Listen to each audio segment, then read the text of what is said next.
ولسه مكملين معاكم والاستوديو التحليلي وعلى الهواء مباشرة. وعايزة أقول إن السينما اللبنانية كان ليها دور كبير جدا في مهرجان القاهرة السينمائي الدولي دورته ال35 السنة دي. ففي 2 مخرجين لبنانيين مشاركين بفيلمهم، في فيلم تاكسي البلد لدانيال جوزيف، وكمان تنورة ماكسي لجو بوعيد. لو تسمحوا لي دلوقتي أرحب بالمخرج اللبناني جو بوعيد. أهلا بيك معانا وعلى شاشة نايل سينما ومهرجان القاهرة السينمائي السنة دي في ظروفه الاستثنائية. طبعا مرحبا فيكم وبكل المشاهدين نايل سينما.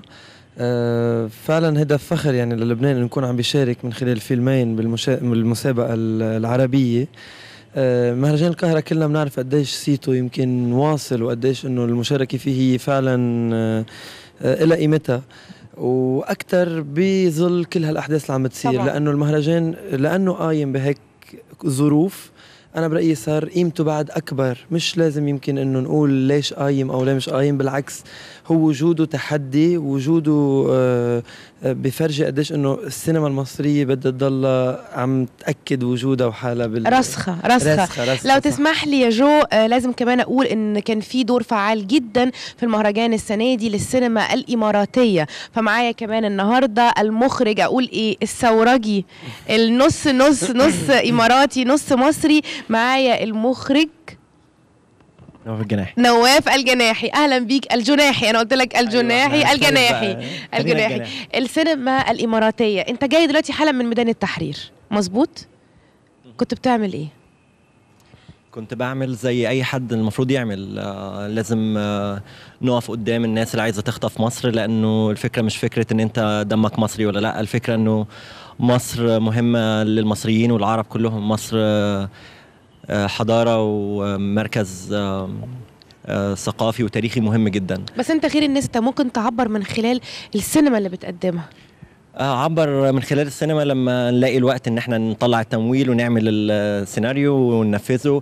ده جاي ان شاء الله يعني، لكن في اللحظة اللي احنا فيها دلوقتي حالا دي ما ينفعش نستنى. ما ينفعش نستنى، لازم كلنا نبقى في التحرير علشان اللي بيحصل مالوش رد تاني للأسف. فيلمك اسمه ظل البحر، سي شادو. البحر ليه ظل؟ هو ده السؤال. هو ده السؤال. شاركني كمان يا جو معايا عشان نبقى مع بعض. انا لا نواف يعني في انه تعرفنا على بعضنا بغير مهرجانات يعني، من لفيتوا مهرجانات كتير سوا. واخر مهرجان كنا بواشنطن دي سي يعني، كان فيلم وكنت انا التقينا بالاوبننج.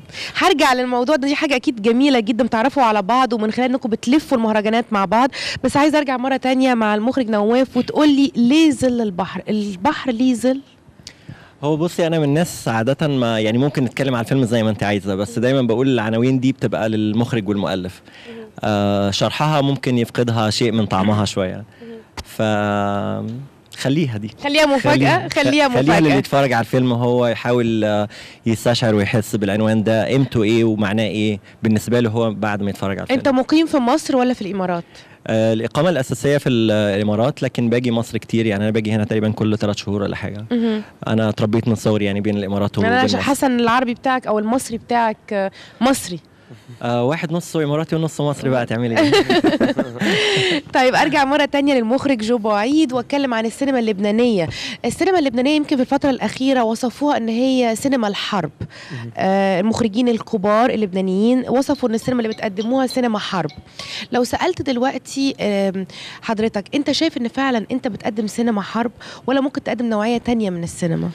أنا صراحة حاولت من خلال الفيلم تنورة ماكسي إنه ابعد عن الحرب، لأنه السينما اللبنانية صارت عم تنصبغ بهيدا التعريف إنه كل الأفلام اللبنانية بتحكي عن الحرب. نحن حصيلة الحرب ونحن متعايشين بالحرب، وحتى لو في فترات سلم عم نعيشها، بس هي فترات سلم أنا برأيي مرتقبة، ودائما بكرة ما بنعرف شو حيصير يعني. دائما فيها التخوف، فيها النار الخامدة تحت الرماد يعني. من خلال الفيلم تبعي كان في إرادة لإسكات الحرب يعني، ضلت موجودة. لأنه في ناس بيقولوا لي جو بعدك عم تحكي عن قصة حب بتصير في ظل الاجتياح الإسرائيلي يعني، كانوا أنت ما طلعت من هالموضوع في التوقيت ده. مزبوط، في التوقيت، بس ما هي صارت لأنه هي قصة حقيقية أصلا. فصارت بهالمرحلة وربيت وتربيت على كل هالمشاكل. فأنا ابن بيئتي، فمش معقول كمان انفصل عن القصص اللي تعايشت معها. توافقوني ولا تختلفوا معايا؟ دايما بيقولوا إن المخرج بيكون شبه فيلمه. انا بوافق صراحه. بتوافق؟ اعتقد نواف. مفيش مخرج بيشتغل وما بيديش حاجه من خبرته او من حياته او من روحه هو نفسه في الفيلم، والا بيحكي الحكايه ليه. يعني جو بعيد، انت قدمت اول فيلم ليك روائي طويل هو سيره ذاتيه ليك. هو انا فيلمي مثلا بحكي عن تجربتي الخاصه، مصيبه قديش هو بيشبهني. لا يعني من خلال الالوان بشكل ومن كبير خلال الديتيلز فيه. وفيلم غير منطقي. يعني طبعاً. فيلم بجد انت بتشوف كذا حد دخل واتفرج عليه قالوا فيلم غير منطقي، احداثه غريبه من خلال قصه طفل صغير صح. وبيحكي هو فتخيل انت بيبي او طفل صغير بيحكي حدوته، اكيد هيحكي لخبطه. جات لك منين الفكره؟ يعني كنت دايما اسمع اهلي عم بخبروا قصه لقائهم والدي ووالدتي، فكان يستفزني هالموضوع. اقول هلا طب ليش مش انا بخبرها على طريقتي الخاصه؟ ومن خلال الفيلم الاول بامن انه ما بنقدر نحكي عن القصص بصدق الا اذا كنا متعايشين معها وبنعرفها. وكان عندي مثل هاجس انه بدي يكون كتير صادق بالسينما تبعيتي، وخاصه من الفيلم الاول. فكرمال هيك استعرت هيدي القصه وحاولت بلشت ابني عليها وبلشت استشعر عليها واعمل خيال طفل طبعا. واذا بدنا نعطي اكزامبل، وقت تعطي مثلا رسمه مش ملونه للولد بتقولي لونها، جمالها انه وقت يطلع برات الزيح، انه ولد ما ممكن يلون بالزيح كتير. فكل هالقصص اللي ممكن يعملون الولد او هالبوينت اوف فيو تبعه، لانه هو اذا مثلا بيوقف الولد قدام الاستاذه قدام ابوه بيطلع فيه طلوع لانه هو اوريدي صغير وقصير. فكان كتير بالفيلم في هالواحد الرجوع الى الطفوله، وكيف الطفل ممكن يشوف، كيف ممكن يتخيل، كيف ممكن يعمل فانتازيا على قصص وعلى ناس كتير بيحبهم، لانه والده ووالدته يعني هن مثاله الاعلى بده يكونوا. فبمطرح بده يعملون مقدسين وجميلين جدا، وبمطرح كمان عنده الاون برسبكتيف بوينت اوف فيو عليهم، وجهه نظره هو الشخصيه. صح. لو كلمنا عن الحريه، يمكن الافلام اللبنانيه بنشوفها يمكن بيكون فيها الفاظ صعب جدا او الفاظ تعتبر خارجه اوكي وجريئه جدا. يمكن احنا على الاقل احنا هنا اتليست بالنسبه لنا كمصريين بيبقى بنسمعها بنتخض شويه، فدي حريه كبيره قوي. بالنسبه للحريه في الامارات والسينما الاماراتيه، هل عندكم نفس الحريه دي ولا عندكم رقابه اكتر؟ هنا عايزه اقف عند الحريه والرقابه للسينما اللبنانيه والاماراتيه، السينما العربيه. لو هتتكلمي على الرقابة على الألفاظ اللي هي ممكن تبقى ألفاظ خارجة شوية، أعتقد دي ثقافة عربية بشكل عام. بغض النظر احنا مع او ضد، بس انا كفكر رقابي توصوي انا مش معاه ابدا. واعتقد انه زي ما انت قلت كده، ممكن المجتمع لما هو بيتفرج على الفيلم ممكن يحس انه هو بقى كاشش من الفيلم شويه، يكلم المخرج، يكلم المؤلف، الناس ما تحبش الفيلم ما تروحش تتفرج عليه، كل ده وارد. لكن انا مش مع فكره ان احنا يعني نقنن الرقابه خاصه على الفيلم قبل ما يتعمل. يعني انت بتقرا السيناريو وبترفضه او بتمنعه بناء عليه، انت لسه مش عارف الفيلم ده هيطلع ازاي، ومش عارف رد فعل الجمهور اللي انت بتاخد مكانه، وبتقرر لا الجمهور مش هيعجبه كده، او لا عيب الجمهور يتفرج على كده. انت مالك؟ ما خلي المبدع يعمل فيلمه زي ما هو، والجمهور هو اللي ممكن فعلا يعمل اللي انت كنت خايف منه وينبذ الفيلم او يقطعه او ما يحبوش. الحريه وانت نص مصري نص اماراتي، كلمني عن الحريه بقى في الافلام او الرقابه في الافلام ما بين مصر وما بين الامارات. هي ايهما اكثر حريه، مصر ولا في الامارات؟ انا بالنسبه لي شايف انه يعني مشاكل الرقابه اللي بسمع عنها يعني من خلال مثلا اصدقائي واصحابي واخواتي هنا في مصر، بحس انها نفس المشكله. يعني عمرو سلامه صديقي جدا وبيحكي لي عن فيلم هو مقدمه للرقابه ومرفوض وبتاع. ليه؟ لانه والله بيناقش فكره ولد مسيحي. يعني انا مش متخيل خالص انه بلد زي مصر اللي هي فيها المسلم بس احنا اعتقد قدمنا حاجه زي كده قبل كده، اللي هي مثلا بحب السيما. بالظبط يعني بالظبط. وتاريخ مصر طويل جدا بنوعيه الافلام بالظبط. يعني ما انا عشان كده كنت بقول له الراهبه لهند رستم وغيرهم بالظبط جدا جدا. ما هي دي مشكله الرقابه، يعني هي دي وجهه نظري في مشاكل الرقابه، ان هي هوائيه. يعني ما فيش قوانين واضحه جدا احنا كلنا عارفينها. طب ايه الخطوط الحمراء اللي موجوده في الامارات او في السينما الاماراتيه؟ أنا أعتقد الخطوط الحمراء اللي هي بيخاف منها أي رقيب أيا كان لما بيقرر إن هو يحط سيستم رقابي، بتبقى يا إما السياسة، مثلث السياسة، مثلث السياسة، الدين، الجنس. أنا في رأيي إنه الشخص اللي بيبقى عنده نوع من أنواع الذكاء شوية، لو هو مفروض عليه إن هو يشتغل تحت هذا الظرف من الرقابة، هيعرف يمرر أي حاجة هو عايز يمررها ويتكلم عن أي حاجة هو عايز يتكلم عليها بهذا القدر من الذكاء. وعندنا مثال رائع جدا احنا دايما بنتكلم عليه، اللي هو السينما الإيرانية. فين في حرية أكتر، مصر ولا الإمارات؟ يمكن في تنوع المواضيع احس مصر. لكن بقول لك كسيستم رقابي انا حاسس ان هو نفس الموضوع بالظبط. هو كل ما هنالك يمكن الفرق بيتحس احيانا من خلال الافراد. يعني السينمائيين في مصر والمجتمع المصري، لان السينما بقالها كتير هنا، المشاكل الرقابيه من نوع معين او بتحصل كل فترات متباعده او الثانيه. عندنا في الامارات هتلاقي مثلا في مخرجين او مبدعين هو لوحده خايف. اتمنعت في افلام اتمنعت؟ لا خالص. ما هو في سيناريوهات اتمنعت؟ لا خالص خالص. فتحسي احيانا ان الناس هي اللي محوله الموضوع بينها وبين نفسها. وانا بصادف ناس كتير يعني فاكرين ان في بعض المواضيع او بعض الزوايا لما هيتكلموا فيها لا الرقابه يمكن تمنع الفيلم. اعتقد دلوقتي بقت الامارات ممكن تكون فيها حريه اكتر جدا ممكن. يعني مقارنه ب15 سنه ورا مثلا. لا فعلا احنا طبعا. ارجع مره تانية للجو وللسينما اللبنانيه والالفاظ، ولسه بنتكلم عن الحريه. هل في رقابه على الافلام ولا ما فيش؟ عايزه اعرف وجهه نظرك انت الشخصيه، لان اعتقد ان السينما اللبنانيه بالذات في الفترات الاخيره لما بنشوف افلام لبنانيه بنشوف ان الالفاظ عندهم عادي جدا، ما عندهاش مشكله. يعني المشكله ساعات بتبقى احنا بنتخض. كنتوا عم انا حتى امبارح سمعت هالرياكشن. كنتوا عم تحكوا هلا عن المفارقه بين السينما يعني بين الرقابه بالامارات والرقابه بمصر. كنت عم فكر انه ايام بفكر الواحد انه بلبنان الرقابه اسهل من غير بلدان عربيه، بس من خلال هالفيلم اكتشفت كتير منيح انه يمكن بتسمح الرقابه عنا تقطع الفاظ يمكن نابيه او مش متعودين نسمعها بالمجتمعات العربيه، بس محط كلام هي باللبناني. بس صرنا نعلق على امور يعني بنترك القصص اللي يمكن هي مفروض كنا نعلق عليها ومنوقف الافلام لانه بتحكي او بتجيب سيره حزب معين او انتماء سياسي معين او فكر ديني معين. فهون انا برايي شيء بعد اخطر انه نبطل، يعني مش عم نمنع يمكن بس العري او اللفظ المش منيح، بل صرنا عم نمنع الفكر او نمنع يعني فيلم بده يقول شيء، بده يقول حقيقه، بده يقول شيء بخوف يمكن هالمجتمع اللي هو ما بده يحور بطريقه تفكيره. فمن هون أنا بقول إنه الرقابة بكل الدول العربية عم تصير مشكلة وعم نرجع لورا. أنا بالمهرجان سئلت من إحدى الإعلاميين الفرنسوية عن القبلة هل ممكن تنمنع بالسينما العربية، يعني لك وين وصلنا. كان شيء يعني مثلا كانت دي السينما، يعني السينما دي أحلى حاجة في الدنيا، دي السينما. لأنه هي أصلا وقت نحن نهرب من الحياة بنخلق حياة تانية من خلال السينما.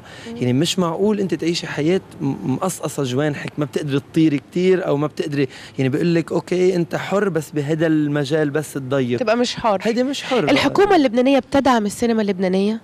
للاسف لا، يعني بتدعم بطريقه كتير قليله. وزاره الثقافه دعمها يعني منعدم تقريبا او بمشاركات كتير قليله لانه ما في فاندز. في هلا يعني شركات خاصه عم تحاول شوي تساهم بنهضه السينما اللبنانيه لانه عم بيصير في انتاجات أكثف من قبل. يعني بالحرب انعدمت شوي السينما اللبنانية، هلا عم نرجع نشوف إنتاجات حوالي 10 أفلام بالسنة. يعني تحس عجلة السينما بلشت تبرم أسرع، فممكن هذا الشيء يشجع المنتجين والممولين. فإن شاء الله الخير يعني بهذا الموضوع. احنا شفنا نادين لبكي كراميل وقبليه سكر بنات وهلا لوين سوري كمان الفيلم الثاني، ويمكن هي من المخرجات برضو اللي بتقدم الواقع أو المجتمع اللبناني قوي، يعني بتشوفه على الشاشة. صح. نادين حكيت عن يعني عن قصص واقعيه وحولتهم يمكن هلا فيلم الثاني اكثر راح صوب الفانتازيا كمان هلا لوين. بس يعني كمان هو افلام فعلا لو كان انتاجها اجنبي بس بتحسي بتحكي عن قصص لبنانيه فعليه. فهالتجارب كلها يعني كانت تجارب نادين او حتى غير تجارب عم نشوفها بهالسنتين اللي قطعوا، بتحسي انه بطلت السينما بس متقوقعه، السينما اللبنانيه متقوقعه على افكار لبنانيه بحت او على الحرب مثل ما قلنا او على مشاكل فعلا ذاتيه. وهيدا حضر لفيلمك الثاني بعد اللفه دي كلها. انا كنت بقول انه يعني انا اشتغلت بالكوميرشلز ميوزك فيديو وهيك، بس وقت اشتغلت بالسينما حسيت هيك بمغناطيس قوي شددني يعني. وطبعا في افكار كثيره عم تكون هيك براسي. لسه ما استقرتش؟ ما استقرت لانه تنور ماكسي لازم يشوف يعني يشوف النور بعد اكثر. لازم. طب قبل ما اختم يعني انا عايزه اعرف بقى انتوا كم مهرجان اتقابلتوا فيه انتوا الاثنين وشفتوا افلام بعض؟ ولا ما شفتوهاش؟ جات لكم الفرصه؟ والله بصي، اتعرفتوا على بعض مبدئيا كان في انهي مهرجان؟ اعتقد اول لقاء مش فاكر كان يا اما واشنطن دي سي يا اما قبليه في دبي. في دبي في مهرجان دبي. دبي السينمائي مهرجان الدولي دبي اعتقد. مهم. للاسف لا، انا ما قدرتش اشوف فيلمه لانه المشكله انت بتروح المهرجانات وبرضه عندك جدولك وعندك افلامك صح. وعندك حاجاتك، وساعات بيقع منك افلام حتى لو ناس انت تعرفهم صح. ما بتقدرش تشوفهم. فده شيء مؤسف صراحه يعني احيانا في شغلنا. يعني انا حاسه النهارده مثلا ان ده هدف تاني للمهرجانات السينمائيه اللي بتكون موجوده. اهم حاجه ان بجد الناس تعرف على بعضها وثقافات متبادله، وبنشوف يعني انت ممكن تعرف على المجتمع اللبناني من خلال الافلام، وهو يتفرج على هو يفهم المجتمع الاماراتي من خلالك. دي حاجه مهمه جدا، عشان كده المهرجانات بجد اصبحت شيء مهم جدا جدا جدا. ويمكن هو اكبر وسيله لتبادل الثقافات والافكار. ويمكن في ظل الظروف الاستثنائيه والصعبه جدا اللي حوالينا في مصر، احنا لسه ما زلنا بنطلع معاكم على الهواء مباشره. ظروف صعبه جدا. يا رب قوي مصر، يا رب وحدنا كلنا. تقولوا ايه النهارده وانتوا النهارده موجودين في المهرجان ده وفي الظروف دي؟ يعني اعتقد ده اصعب مهرجان واصعب ظروف السنه دي، اصعب دوره. يعني صراحه هو شعور عن جد متناقض عم نحس فيه، لانه بذات الوقت بتحس انه يعني ما بعرف اذا كمان جنيد بيشاركني الراي. سوري نواف. عم بخلط بين عائلتك واسمك كرمال دايما. جنى عادي. جنى فالمشكله عم نعيش مثل انه كونتراديكشن، لانه بذات الوقت انه بتقولي لازم هذا المهرجان يبقى واقف بالرغم من كل المشاكل اللي ممكن تعصف حواليه، وبذات الوقت بتقولي هل انه اي هاجس اهم، هاجس يمكن الثوره والمشاكل الاجتماعيه اللي عم تصير بالشارع، ولا هاجس السينما يلي هي حياتنا كمان؟ طبعا. بس وقت تكون السينما هي عن جد ثورة بحد ذاتها، أو هي ممكن كمان عم نحكي كتير عن هلأ بالدول العربية عن سينما شبابية، يعني الشباب هن اللي عم يصنعوا السينما، بطل في مخرج بس واحد من كل بلد أو كبير بالعمر هو عنده فكره وعم بالعكس من كل بلد عم يصير في مخرجين شباب عم يحكوا أفكار معينة، عم يحكوا الثورة على طريقتهم، عم يحكوا معاناة المجتمع تبعهم وبلدهم على طريقتهم الخاصة. فكرمال هيك بشوف ايام المنظمين تبع المهرجان شوي ستريس بالنسبه لكل شيء عم بصير، بالنسبه للراي العام انه انه المهرجان واقف بظل كل هالامور. بس قد ما في انا من خلال يعني مشاركتي الصغيره يمكن وجودي بهالمهرجان بدعم وجوده وقيامه بظل قد ما بتصير المشاكل كبيره يعني فعلا، لانه يعني حرام نصير انه لانه بتصير هي مثل بيقولوا بتكر المسبحه وقت تصير انه كله عم يلتغى وكله عم يلحق المشكله، يعني بتصير انه في كتير يعني طبعا مهرجان قومي ووطني ولازم يقوم، وانتم منورين في بلدك الثانيه مصر. شكرا. بلد الامن والامان. شكرا. واسمع راي نواف كمان. والله ما اعرفش، يعني انا رايي ان مصرنا الجميله هتفضل. ليه بيقولوا عليك ثورجي؟ لان انا مصر على الجمال ومصر ان مصر الجميله تفضل جميله. اعتقد كل واحد لازم يصر على ده ويحافظ عليه قد ما يقدر. لو في جمله الواحد ممكن يقولها هي اثبت مكانك، الثوره مستمره. يا رب يا رب قوي مصر، يا رب المهرجان يكمل على خير، يا رب خليكم معانا على الهواء مباشرة وفي ظل كل الظروف الصعبة دي. احنا لسه معاكم قناة نايل سينما على الهواء مباشرة، ومهرجان القاهرة السينمائي الدولي دورته ال35 دورة استثنائية، ولسه مكملين معاكم. خليكم معانا.